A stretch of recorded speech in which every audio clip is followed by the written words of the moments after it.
protection in still, so cutting the wood. Always wear protection. I got most of the wood cut for the stand. I gotta go get a couple more pieces of 2x4, but that's no big deal. So I'm gonna go ahead and start assembling it. This is gonna be the back sheathing for the back of the stand, and I need to get another piece of plywood to sheathe the front. But this is just what I got, so I can start getting something together. So I'll come back here. This is the bottom portion of the stand. The top is going to be identical to this, so I will bring you an update on that. Alright guys, so here it is. I got the frame done. I just got to skin it up, put the top on, and make some doors. But I'm going to go get some couple more 2x4s, actually 8 more 2x4s cut. 8. That I'm going to put right here from this part of the frame down to the bottom part of the frame. And then it'll be done. Then I'll be ready to skin it up and put the doors on, put the top on. I'm going to use 3/4 inch plywood on the top here that I've already got cut, and I'm going to use this 1/4 inch plywood here on the floor to skin the back, and then I gotta hopefully see if I can't get this stuff to fit. It'd be awesome on the side. So yeah, actually let me come back at you. Alright guys, so I'm back with you, and another reason for this part of this build is I want to use this 55-gallon tank. Size reference, it's a 55-gallon under there.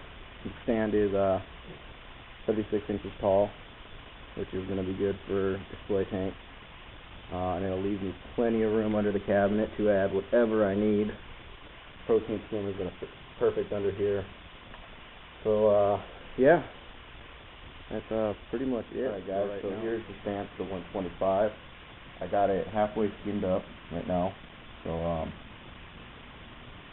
I'm gonna get ready to do the front. But before I do the front, that way I have some sort of open access, I'm gonna cut the hole on the side here, which I'm going to put on hinges, so I can slide this in and out or service it as I need it and take my auto top off system out. Got the back all skinned up. I'm going to cut some pretty big holes here for plumbing and for electrical.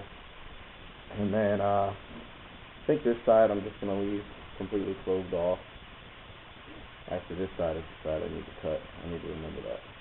So yeah, that's where I'm at with this right now. And then after I get these holes cut, I'm going to skin the front of it. This is a pretty massive stand. It's pretty beefy. I probably don't even need to skin the front up, but I think just for looks, I'm going to go ahead and skin it up. So here's where I'm at so far with the stand. It's not the prettiest thing, but together, and it's not going anywhere. It's very solid. A lot heavier than I was expecting it to be, but you know, that's alright. So anyways, I will come back at you guys. Getting pretty close to being done with the stand. I got my holes drilled, or not drilled, cut in the back. This side here is going to be my plumbing side. So this is where the beginning of that sump is going to be, the 55-gallon. This is going to be my, what the heck is it? My filter sock. Then it's going to run over into another chamber. I'm going to have a protein skimmer, a refugium, third chamber, protein skimmer, refugium. I don't know which one I want to go first. Maybe you guys can help me out with that. Excuse me. What should I put first, the refugium or the protein skimmer? And then the last chamber will be for the heater, any supplements, dosing pumps that I'm going to be using. So I definitely want to start getting my tank ready to start putting some hardcore in, so dosing some calcium. And then the return pump. I'm actually going to use my mag drive now. So this hole here is cut so I can get to the outlet on the wall behind the tank. And then this is going to be my electrical side. This is going to be the furthest point from any water splashing or anything like that. So this is where I'm going to have all my plug strips and timers and whatnot. And then here's the hole cut for sliding the sump in. I wanted to cut this side because with the tank set up in the house, it's easier access. Oh, you can't see it, it's kind of dark over there. So And I just got done, I don't know if you can see my line here. I attached the front piece of sheathing here, and right here is my red line. I traced out where all the studs are inside the stand, and then I'm going to get my, oh, what the heck is that thing? I don't even remember, my T-square. And I'm going to measure in and cut out for my doors here. This is going to be the biggest door up front. This is where I'm going to be able to pretty much service everything that I'll need to do and get to my protein skimmer. I kind of want the protein skimmer to be in this area, but it doesn't matter. So when I get home tonight, I'll cut these out. I got to get rid. Actually, I have to go to work right now. But so with this update, let me know what you guys think with building this 55-gallon sump. Should I put the refugium first or second after the filter stock area? Let me know. Feedback will be good, and I am going to go with the deep sand bed, so I'm going to roll with that and get some Miracle Mud. So with that said, I will see you guys when probably when the stand is done. The only thing I do is cut the doors out, put the hinges on it, and then lay the top on, and this thing is done. So I will probably come back at you guys when the stand is done. There it is. I built the whole thing inside this room, which is not easy, but I did. Alright guys, I know I told you I'd probably come back to you when the stand's done, but I can't help myself. I'm addicted to making updates. So here's the line I'm going to follow here to cut my cabinet doors out. I don't know if you can see this one. This is going to be, the center one is going to be my biggest access door. So so yeah, I'm going to cut these out and put the hinges on.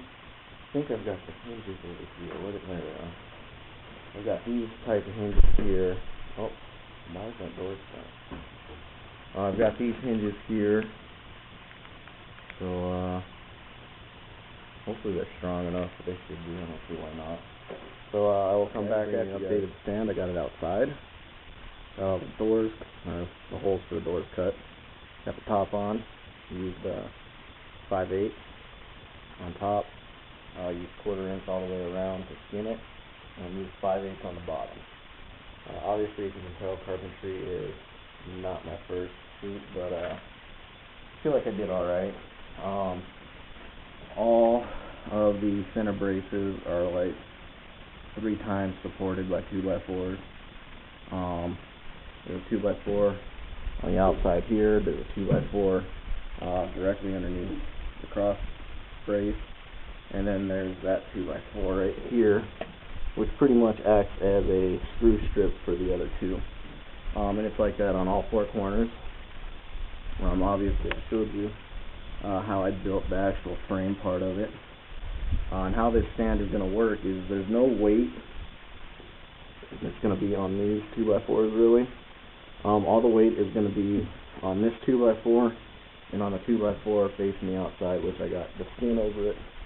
And what that's going to do is it's going to push down the weight of the tank is going to be on the top of the stand. It's going to press down on those 2x4s that I pointed out, and these 2x4s go directly down to the 2x4 frame on the that'll be on the floor, and that's going to help evenly disperse the weight of the tank instead of having pressure points. So all the pressure will be evenly distributed across the tank, or I'm sorry, the tank and the stand. So I'm going to go ahead and screw down the bottom here and probably get ready to hinge the doors up. So and then start painting the damn thing. And then I want to go look for some trim probably later on today. So here's the stand. Let me step back here. It's pretty big. It's 36 inches tall by 23 inches wide by 73 inches long. So it's a pretty big stand. So I'll come back to you guys. Update on the stand. I got the first coat of paint on, and I forgot to fill in all my screw holes. So now I have to fill them in and resand and paint again. That's alright. No big deal. Take the shit off. It's flying in the wind. It's windy today. So yeah, here it is. When I'm done painting, we put the doors on it. I think it's going to leave this side open, but we'll see. So there it is. What's up guys? Time for an update. starting you off again with a little tank in my fish room. I moved all of the fish, crabs and snails, into this 29 gallon, and I'm doing pretty good. I got about 30 pounds, maybe 35 pounds live rock in there. They're doing good. They're eating. Found fish out there. Just kind of chilling. I want to show you, this is going to be a stand update. So how to go over this one, the old one.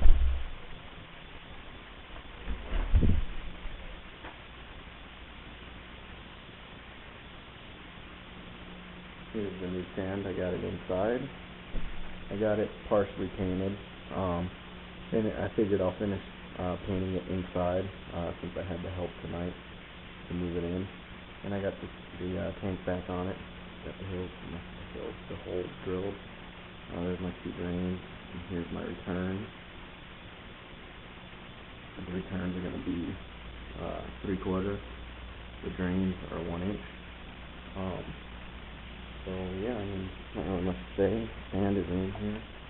Definitely a lot taller. And my access to the sump to slide it in. And then another thing I got is this green bubble tip anemone. He's doing pretty good. I'm scheduling to see him some cyclopeas. I don't know how he's doing. He's doing good. He's a pretty sweet addition to the tank. So here it is. It's pretty much done. The only thing that I have to do now is put the doors on it, and it'll be ready to go. The doors aren't going to be very hard to put on. And then man, I got a lot. Actually, you know what, that's going to be for another update. So anyways, here's the stand, and like I said, just got to put the doors on it and we'll be ready to go.